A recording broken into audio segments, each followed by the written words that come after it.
रोज P के आते, रोज नाटक करते। आज मैं भी आपके साथ आऊंगी, दारू पीऊंगी। पागल औरत, तुम वहां बार में आएगी? बार गर्ल, वहां मेरी बड़ी इज्जत है। कॉमेडियन सुनील पाल को कौन नहीं जानता। वो जब स्टेज पर आते हैं तो दर्शकों को हंसा हंसा कर लोटपोट कर देते हैं। तभी तो जब सिक्योरिटी खुद ही टाइट रहेगी तो बच्चा भी अटैक कर लेगा।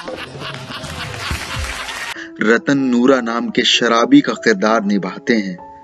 वो कभी अपने चाहने वालों से कहते हैं कि भावनाओं को समझो। अपने इसी हुनर की बदौलत सुनील ने कॉमेडी जगत में बहुत बड़ा नाम कमाया है।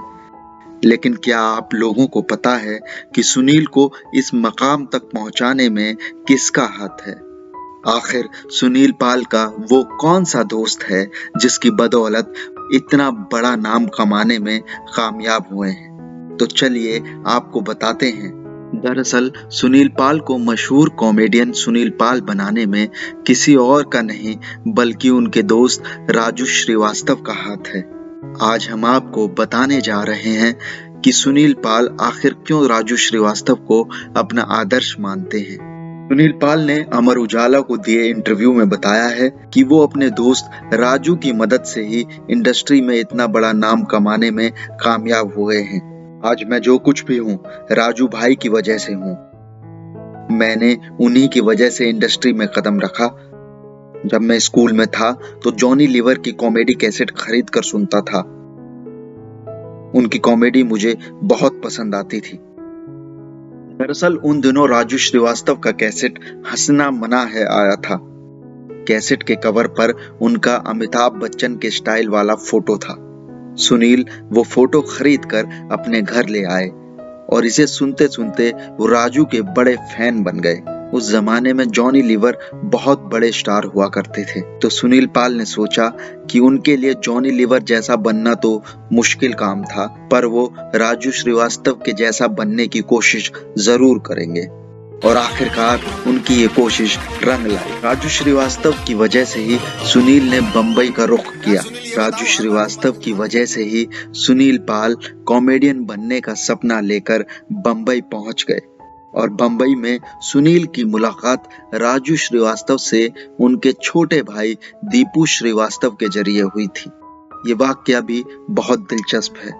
जब राजू श्रीवास्तव के छोटे भाई दीपू श्रीवास्तव एक बार स्टेज पर परफॉर्म कर रहे थे, दीपू की शक्ल राजू से बहुत मिलती जुलती थी, जिसकी वजह से सुनील दोनों में अंतर नहीं कर पाए।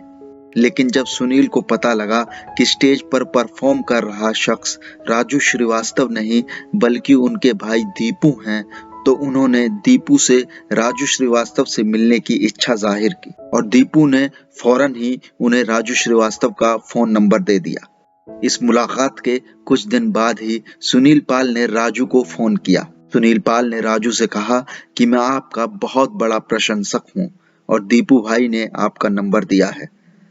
राजू ने सुनील को मिलने के लिए BR रिकॉर्डिंग स्टूडियो में बुलाया था। मिलने का वक्त था दोपहर के 1:30 बजे, लेकिन सुनील राजू से मिलने के लिए इतने एक्साइटेड थे कि वो 12:30 बजे ही स्टूडियो पहुंच गए। सुनील पाल को देखकर राजू श्रीवास्तव ने कहा कि इतनी गर्मी में कोट पहनकर क्यों आए हो? इसके जवाब में सुनील बोले कि मुझे आपसे मिलना था इसलिए। सुनील की ये बात सुनकर राजू जोर जोर से हंसने लगे। रिकॉर्डिंग खत्म होने के बाद राजू ने उन्हें 500 रुपए देते हुए कहा कि मैं जानता हूँ कि तुम स्वाभिमानी आदमी हो, पैसे नहीं लोगे, लेकिन रख लो, ये तुम्हारे संघर्ष में काम आएंगे। BR रिकॉर्डिंग स्टूडियो में हुई पहली मुलाकात के बाद सुनील पाल और राजू श्रीवास्तव के मिलने का सिलसिला शुरू हो गया और वो दोनों धीरे धीरे दोस्त बन गए। राजू श्रीवास्तव अक्सर सुनील पाल की मदद करने की कोशिश में लगे रहते थे, लेकिन सुनील उनसे काम देने के लिए कहा करते थे। सुनील पाल ने खुद बताया है कि राजू अपने कैसेट में उनकी आवाज में 1-2 लाइन का कोई ना कोई डायलॉग रख ही देते थे, जबकि सुनील की आवाज की उन्हें बिल्कुल भी जरूरत नहीं थी। इतना ही नहीं, राजू श्रीवास्तव सुनील को अपने शो में भी परफॉर्म करने का मौका देते रहते थे। इस तरह से संघर्ष के दिनों में राजू श्रीवास्तव ने सुनील की बहुत मदद की थी।